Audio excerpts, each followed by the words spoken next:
Shalom. First and foremost, I want to give all praises, honor, and glory to Yahweh, Bahasham Yahweh Shai, Bahasham Recha Kodesh. Double honors to the elders and the apostles of Great Millstone, and peace and blessings to the elect. And today we're going to go into the book of 2 Kings, the 21st chapter. And in this chapter, we read a little bit about Manasseh, with the great deal of wickedness that he did. I mean, the great deal of wickedness, right? But as we, when we get into the book of Chronicles, right, First and Second Chronicles, because you notice that as we've read and we continue to read in the book of Kings, there are references to the book of Chronicles, right? About the rest of the acts of such and such, are they not written in the book of Chronicles, right? And so when we read the book of Chronicles, it pretty much is the same story. When I say the same story, I mean it's the same events, but it's more detailed. What happened here, a bit more information here, as where the book of Kings is a bit more like the main points, right, that are happening here. So when we get to the book of Chronicles and we read about Manasseh there'll be a bit more context as to the things he did, and so on. So this is the book of 2 Kings, chapter 21, verse 1. Manasseh was 12 years old when he began to reign, and reigned 55 years in Jerusalem. And his mother's name was Hephzibah. And as we read before, it's interesting because Manasseh's father was Hezekiah, which was a righteous king, right? And then Manasseh comes on the scene and does all this wickedness. But like I said, as we read later on, and even in the Apocrypha, right, you read the prayer of Manasseh, he actually ends up repenting, and we'll go into detail on that. But if you want to read ahead of that, you can, find I think it's 2 Chronicles 33, and read the prayer of Manasseh, and you'll get that context there. So 2 Kings chapter 21 verse 2, and he did that which was evil in the sight of the Lord Yahweh, after the abominations of the heathen, whom the Lord cast out before the children of Israel.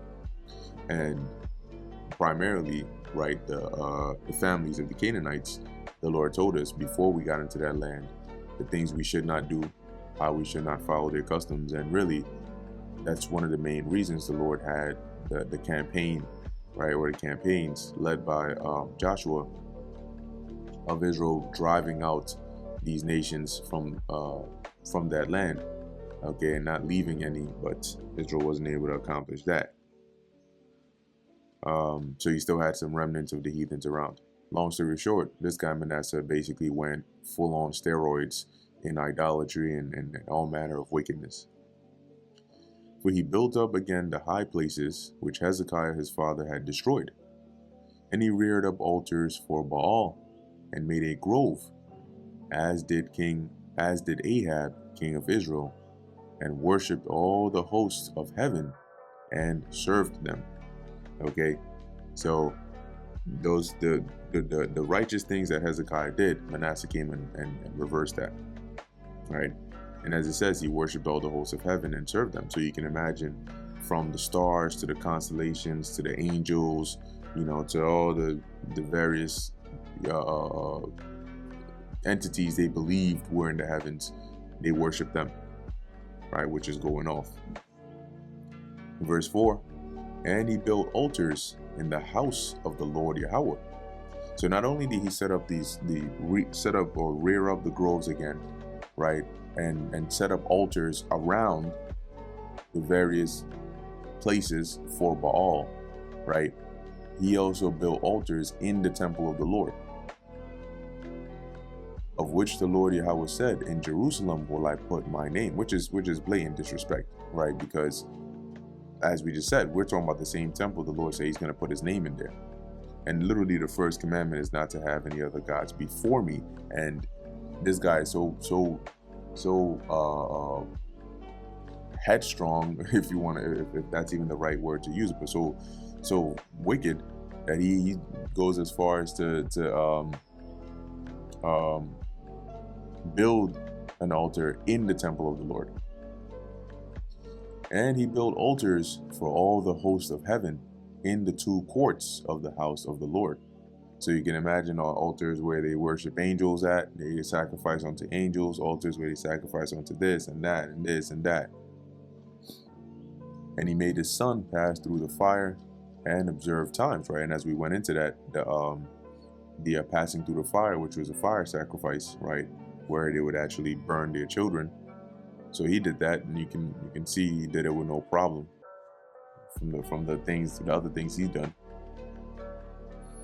And observe times and use enchantments. And going into observing times, it doesn't mean that he would watch the clock, or the sundial and then tell, oh, wow, it's 2 p.m. today or right now.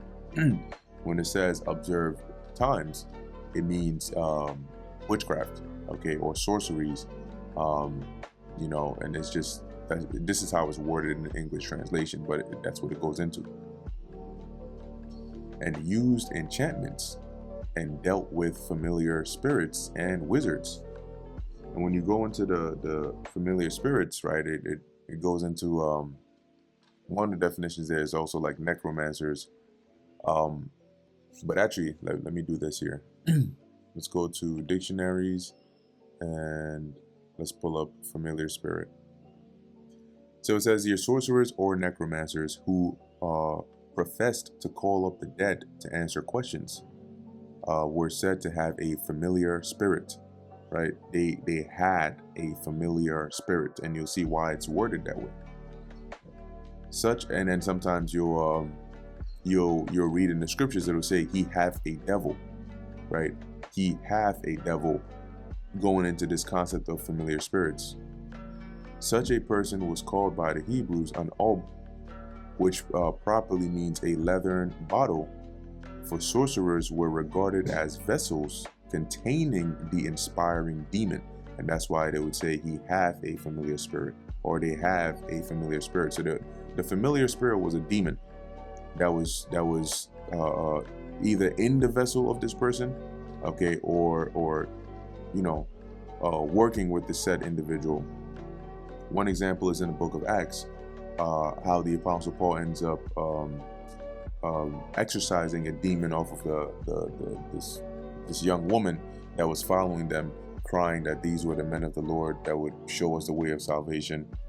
Now, it mentioned that, matter of fact, let me just pull it up here. It mentioned she brought her masters much gain, right? Let's see. Much gain. There we go. Acts 16 and 16. It says here, and it came to pass as we went to prayer, a certain damsel possessed with a spirit of divination met us, which brought her masters much gain by soothsaying. And then he ends up rebuking the demon out of her. But she was able to bring her masters much gain, because then she would tell them, okay, this is, if you bet or whatever you do, this is what you do, this is what you do, this is what the outcome will be if you do this. So they were able to have that make a lot of money off of that. And that's why they were very upset when the Apostle Paul rebuked that demon off of her. But the point is, there was a spirit that she wasn't able to just quote unquote divine, right? There was a medium that was used to do these things, soothsaying and all of that. Okay. And so coming back to the familiar spirit, it says here, the Hebrew word was equivalent to the pytho of the Greeks and was used to denote both the person and the spirit which possessed him. The word familiar is from the Latin familiaris, meaning a household servant, and was intended to express the idea. And one thing that comes to my mind is like this guy, Dobby, from Harry Potter. All right. It says here, let me see if they say anything about him. Okay, Dobby, Harry Potter, familiar. Let me see if they actually relate him here. Spirit. because I think he might have been, well, in the movie, the concept of him might have been slightly different than a familiar spirit, but he was likened onto that, right? Like a servant that was assigned to a certain master, and then, you know, since they were wizards anyway, they could call them at will and have them, you know, do their bidding and so on and so forth, which is slightly different, but it's just something that came to mind, because all in all, dealing with wizards and summonings and conjuring up of spirits and deities and all of that. So in any way, you have here the household servant, right? That's the term familiaris in Latin, and was intended to express the idea that sorcerers had spirits as their servants ready to obey their commands. So you can definitely do more research and learn more or read more about familiar spirits, why it's mentioned that way, but just to give you an idea of why they were called familiar spirits, or, you know, what exactly does that mean and what do they do. So basically Ahab was dealing with it all. Not Ahab, Manasseh was dealing with it all. He wrought much wickedness in the sight of the Lord Yahweh to provoke him to anger. And he set a graven image of the grove that he had made in the house, of which the Lord Yahweh said to David and to Solomon his son, in this house and in Jerusalem, which I have chosen, out of all tribes of Israel will I put my name forever. And so Manasseh goes ahead and sets up a graven image, right, which is an idol. And here it says a graven image of the grove, right? Now, generally, a grove is typically like trees, like under certain trees, right? A certain gathering of trees, right? So to make an image of that, an idol of that, you know, is he making an idol of trees? So when you actually look into this word grove here, the Hebrew word goes to Asherah, and you have here they define it as groves for idol worship, and then you also have here a Babylonian Canaanite goddess of fortune and happiness, the supposed consort of Baal, her images. So when you look up Asherah, right, I looked up Asherah deity. It says here Asherah was a Canaanite goddess and mother of the gods. She was also known as the Queen of Heaven.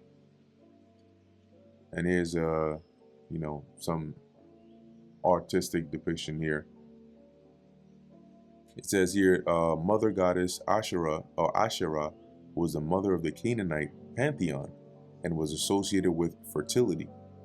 Asherah was the consort of El. So, you know, so really ultimately those people that say, oh, God is a woman and all that, that's really going back to the Queen of Heaven worship, the Queen of Heaven spirit, as they're showing here, Asherah being the you know, the top dog as a woman. Right, it says here Asherah was the consort of El, the chief god, and later Baal. Asherah was associated with sacred trees, lions, and serpents. All right, the Bible mentions Asherah and her cult objects called Asherah or Asherim more than 30 times. Let me see if they show any precept. Okay, no. And then there's more stuff there on that. Yeah, so when you go in, matter of fact, let me see here, consort of El. Consort. It says here a wife, husband, or companion, in particular the spouse of a reigning monarch. So when you read about partner, mate, whatever, when you go into here, it mentions her being a consort of El, the chief god, and then later Baal. So you get the message, right? So Ahab, I don't know why I keep saying Ahab. It's a spread. Maybe this guy was Ahab. But Manasseh goes ahead and does this, right? He builds altars in the temple. He goes ahead and builds this idol of Asherah, right? This idol of this Queen of Heaven, in the temple. Verse 8. And so then continuing in verse 7, right, this same temple the Lord said he chose, right, and put his name there forever. Verse 8, neither will I make the feet of Israel move any more out of the land which I gave their fathers, only if they will observe to do according to all that I have commanded them, and according to all the law that my servant Moses commanded them. So basically, I put my name in this land, in this temple, and my plan was to, keep you here, keep you stable, keep you good, so long as you follow my laws, statutes, and commandments. Guess what? Verse 9, but they hearkened not. And Manasseh seduced them to do more evil than did the nations whom the Lord Yahweh destroyed before the children of Israel.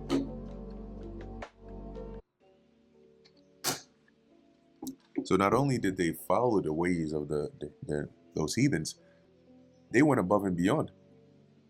Maybe teaching the heathens a thing or two about wickedness, which is crazy. Verse 10, and the Lord Yahweh spake by his servants the prophets, saying, because Manasseh king of Judah hath done these abominations, and hath done wickedly above all the Amorites, right, above all that the Amorites did, and these were heathens, which were before him, and hath made Judah also to sin with his idols. Therefore, thus saith the Lord Yahweh God of Israel, behold, I am bringing such evil upon Jerusalem and Judah, that whosoever heareth it, or heareth of it, both his ears shall tingle. So the Lord was very upset. And as it says here, right, he spake by the mouth of his prophets, right, those that were on the scene at the time. You can imagine, I believe Isaiah should have been on the scene at the time as well, considering he was there during the time of Hezekiah. But anyway, I'll look that up afterwards. But the Lord was upset, and as he mentioned by the mouth of his prophets, basically this guy he was the last straw that broke the camel's back, so to speak, right? And the Lord is saying, because of all this wickedness that Manasseh is doing, and Israel is following suit at this point, the southern kingdom predominantly, the Lord said he's going to bring this judgment, right? And this judgment is going to be so crazy, so bad, so unheard of, that anybody that hears it, their ears are going to tingle, like they're going to be like, damn, whoa, that's crazy. And I will stretch over Jerusalem the line of Samaria and the plummet of the house of Ahab. Now the line of Samaria, when you go into that line, it goes into a measuring line. And a plummet is a device that was used to measure the depth of water, i.e. you would have some, let me actually put a visual on here. Plummet. Let me see, ship. Yeah, add that in here. So okay, so here's an example. So here you have this heavy device or rock or stone or whatever was attached to the end, and then you had this rope, this long rope, and I believe it had some measurements on it too, if I remember correctly. And what this was used for is, as the ship was nearing land, they would use the plummets, right? They would drop it all the way down, and when it hit the floor, they would then be able to measure, okay, how deep the water was as they were approaching, to know, okay, this is a good stopping point to drop the anchor, so that you don't break the bottom of your ship, or you can take better precaution, and slow down and so on. So this was a way of measuring the depth of the water as you approached land. And the Lord is saying here, going back to the book of 2 Kings 21, and where are we here? And 13. When he says, I will stretch over Jerusalem the line of Samaria and the plummet of the house of Ahab, these are both, the line and the plummet are both measures, right? Measurements. In other words, the Lord is saying here, I'm gonna bring judgment upon Jerusalem right? By the same standard or measure that I used upon Samaria and the house of Ahab, because they did this wickedness. They were heavy into idolatry, and the same degree of judgment that I brought upon Samaria and how I wiped out the house of Ahab. Guess what? That's what I'm going to do to Jerusalem. In saying this, obviously, the manifestation of it was pretty intense, right? But similar to what happened to Samaria, Jerusalem was besieged, and it was destroyed and broken down. Which, you know, Samaria was different, right? It was besieged. There was likely some destruction there, but then you had the northern kingdom taken out of their land and heathens put in there. And for Jerusalem, guess what? Once again, it was besieged. The walls were broken down. The temple was burnt. Everything was destroyed pretty much. And then they were deported out of their land into Babylon. So the Lord says, "And I will wipe Jerusalem as a man wipeth a dish, wiping it and turning it upside down." So you're going to be completely emptied out, so to speak. And this is generally speaking, right? Because when this manifested, as we covered in a good amount of chapters before getting to the book of 2 Kings, you still had some remnants of people in the land. But generally, looking at Jerusalem at the point post-destruction of the Babylonians, it looked wiped out. Okay, to put it in simple terms. "And I will forsake the remnant of mine inheritance, and deliver them into the hand of their enemies. And they shall become a prey and a spoil to all their enemies, because they have done that which was evil in my sight, and have provoked me to anger, since the day their fathers came forth out of Egypt onto this day." That's pretty terrible, man. I mean, the Lord is saying, like, you people have been pissing me off since the day I brought you up out of Egypt. That's a long time. And that's why the scriptures say that the Lord is long suffering. Because when you even go all the way back into the wilderness, in the process of being delivered out of Egypt, they were already pissing the Lord off. In the process of the Lord taking care of them in the wilderness, they were already pissing him off all the way up until this time.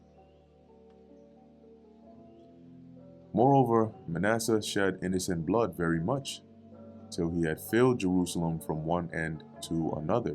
And guess what? That includes the children that were being sacrificed. Right? That includes, you can imagine if it would go to that extent, then shedding blood would be as nothing in his sight. Beside his sin, wherewith he made Judah to sin, in doing that which was evil in the sight of the Lord. So in addition to those sins, primarily idolatry, right?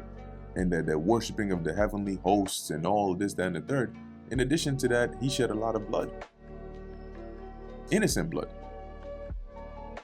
"Now the rest of the acts of Manasseh, and all that he did, and his sin that he sinned, are they not written in the book of the Chronicles of the kings of Judah? And Manasseh slept with his fathers, and was buried in the garden of his own house, in the garden of Uzzah, and Amon his son reigned in his stead. Amon was 22 years old when he began to reign, and he reigned 2 years in Jerusalem. And his mother's name was Meshullemeth, the daughter of Haruz of Jotbah. And he did that which was evil in the sight of the Lord Yahweh, as his father Manasseh did." And you can probably imagine with the degree that Manasseh went to as Amon was growing up. This is probably what he was exposed to. This is what he saw, and this is what he grew up with and continued in. And ultimately, you know, that's not an excuse, right, to say that had the Lord put within him a righteous spirit, he would have done a U-turn. But that wasn't his lot. So he continues in this wickedness that his father did, and he walked in all the way that his father walked in, and served the idols that his father served, and worshipped them. That's Baal, that's Asheroth, that's all the ones that Manasseh set up. "And he forsook the Lord Yahweh, God of his fathers, and walked not in the way of the Lord. And the servants of Ammon conspired against him, and slew the king in his own house. Now, for what reason they did, it doesn't say. And the people of the land slew all them that had conspired against King Ammon. And the people of the land made Josiah, his son, king in his stead. And so, right here we start to see the mention of Josiah, which is an indication that, because he was one of the last kings prior to Israel or Jerusalem being overtaken by the Babylonians. Now the rest of the acts of Ammon, which he did, are they not written in the book of the Chronicles of the kings of Judah? And he was buried in his sepulchre in the garden of Uzzah, and Josiah his son reigned in his stead. And that brings us to the end of the book of 2 Kings, the 21st chapter. Now, before closing it, I want to take a look here. As I mentioned before, you can always look up kings and the prophets of Israel and Judah. And if you wanted timelines, you can type that in as well. Here's one image here. Cool. So where we are right around, let's see.